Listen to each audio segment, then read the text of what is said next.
Hi, beautiful soul. This is day number 10 of 100 Days to Emotional Power. I'm Dr. Jasmine. Today, I want to talk about something that silently destroys confidence and slowly changes the direction of a person's life. And today's subject is when you stop trusting yourself. Because losing trust in yourself does not happen suddenly, it happens quietly, it happens through small moments, repeated many times until your inner voice becomes weak and the voices of others become loud. And the most dangerous part is that when you stop trusting yourself, you start living like a guest in your own life. You start asking for permission to exist. You start doubting your decisions. You start overthinking everything. You start second guessing your feelings. You start needing confirmation for every step. And then you wonder why you feel anxious all the time, why you feel uncertain all the time, why you feel like life is unstable. And the truth is that instability is not always outside.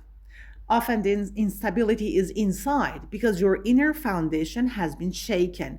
And what I want you to recognize is how common it is, especially for women. Many women have been emotionally trained to doubt themselves. They're told they're too emotional, they're told they overact, they're told they're dramatic, they're sensitive. They're told they're imagining things. They're told their intuition is wrong. And after hearing that for years, they start believing that their own inner voice is unreliable. And then they start trusting others more than themselves. And this is where emotional power disappears. Let me give you a very real example. Imagine you feel uncomfortable around someone. Something about their behavior feels disrespectful, something about their tone feels manipulative, something about their eyes feels cold, and you sense it. Your body senses it. Your stomach senses it.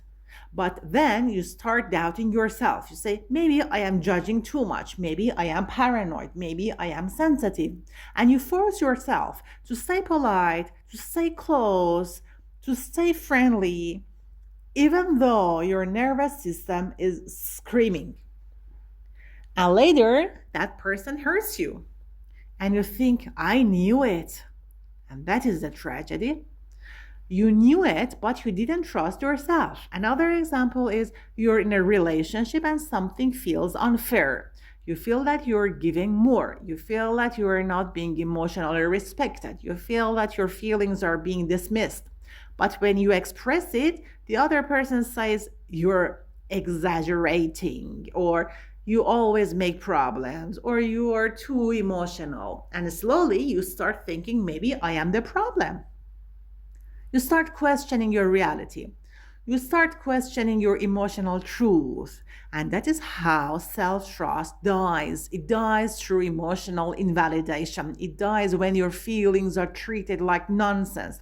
And if you experience that for long enough, you stop even speaking about your feelings. You start hiding them, you start suppressing them, and then you become a stranger to yourself. And it's really a big tragedy. Another example is you want to start something new, a YouTube channel, a new job, a new plan, a new project, and you feel excitement inside you. But then you hear the voices of others, even if they're not physically present.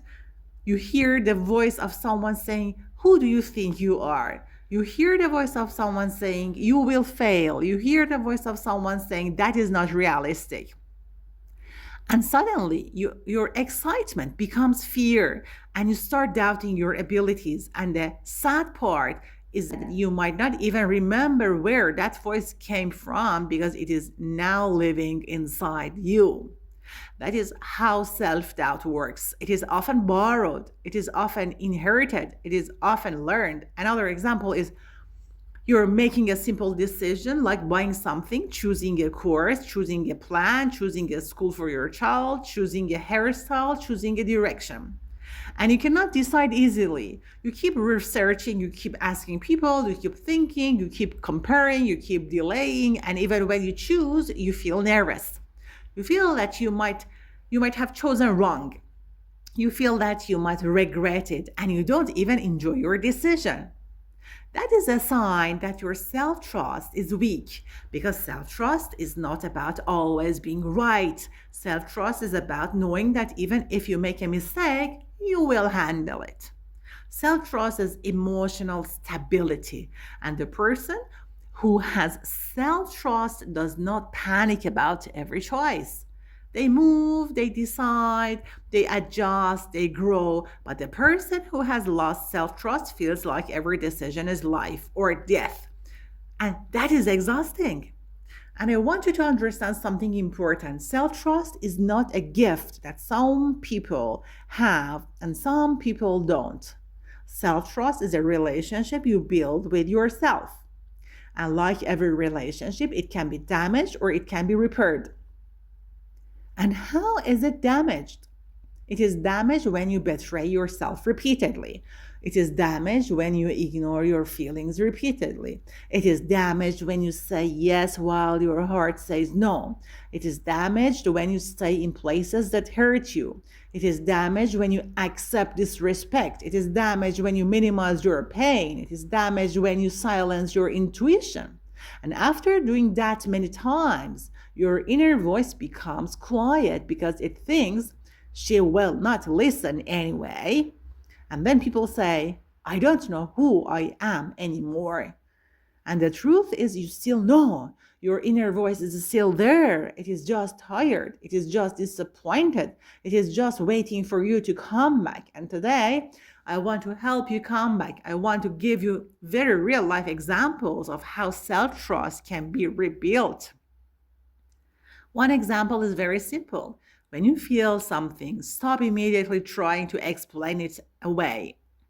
If you feel discomfort, allow that discomfort to exist. If you feel sadness, allow that sadness to exist. If you feel anger, allow that anger to exist. Because feelings are not enemies. Feelings are information. Feelings are like letters from your soul. They're signals.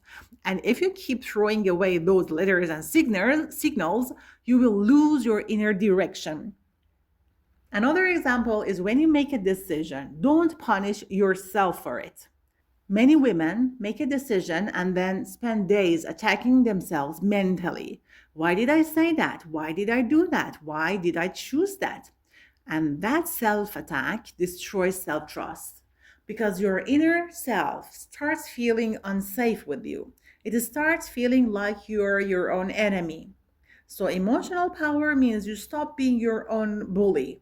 Another example is you promised yourself you will rest, but then you force yourself to work. You promise yourself you will stop tolerating disrespect, but then you tolerated it again. You promise yourself you will stop texting someone who drains you, but then you texted again.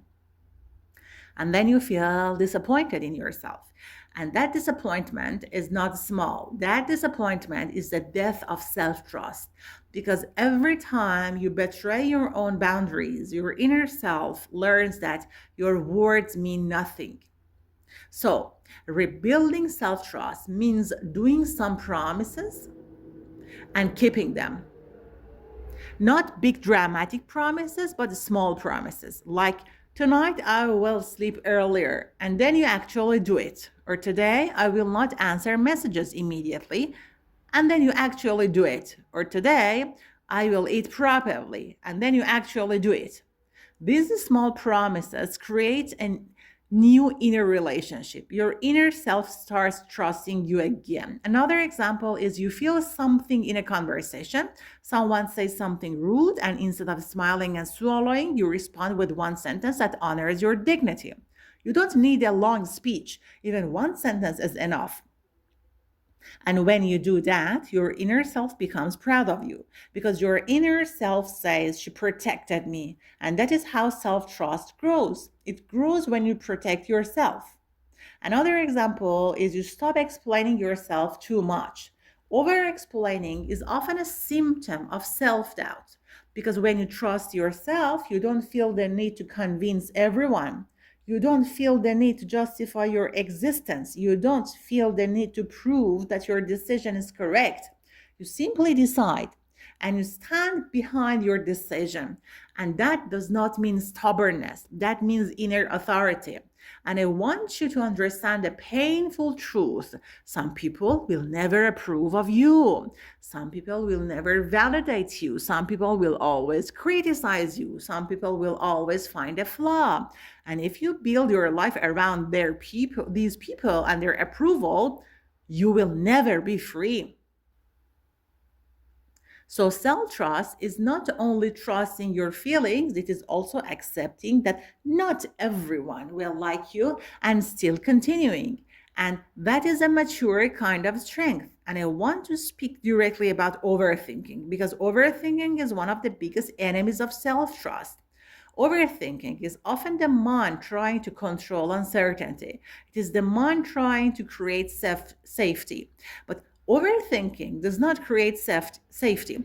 Overthinking creates mental noise. Overthinking creates exhaustion. Overthinking creates fear. And the more you overthink, the less you trust your instincts.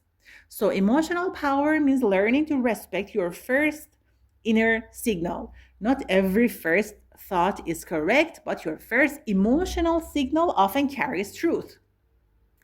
And if you always ignore it, you become confused. And I want you to notice how self trust feels in the body. Self trust feels like inner steadiness. Self trust feels like a quiet yes. Self trust feels like clarity. Self trust feels like your shoulders are relaxing. Self trust feels like your stomach becoming lighter. Self trust feels like you can breathe. And self doubt feels like tension. Self doubt feels like tightness in the chest. Self doubt feels like a heavy head. Self doubt feels like mental spinning. Self doubt feels like fear, and your body is not stupid. Your body knows, your body is honest, your body is like a loyal friend. And if you start listening to your body, you will slowly rebuild self trust. My beautiful soul, I want you to know that self trust is not about being perfect. It's about being loyal to yourself. It's about becoming your own safe person. It is about becoming the kind of woman who does not abandon herself in order to keep others comfortable. And I want you to imagine how your life will change when you trust yourself again. You will choose better people. You will choose better boundaries. You will choose better opportunities. You will waste less time. You will feel less anxious. You will feel more direction. You will feel more dignity, and your voice will become stronger. So today, choose one small decision and stand behind it. Choose one small boundary and keep it. Choose one small promise and respect it. Because every time you respect yourself, you rebuild your inner trust. And self trust is one of the highest forms of emotional power. My beautiful soul, if this talk touched something inside you, like, share, and subscribe to this channel because this is day 10 of 100 days to emotional power. And every day we're building a deeper emotional foundation together. Don't forget to drop your ideas, thoughts, and questions or comments down below. I would love to hear from you. See you in the next audio.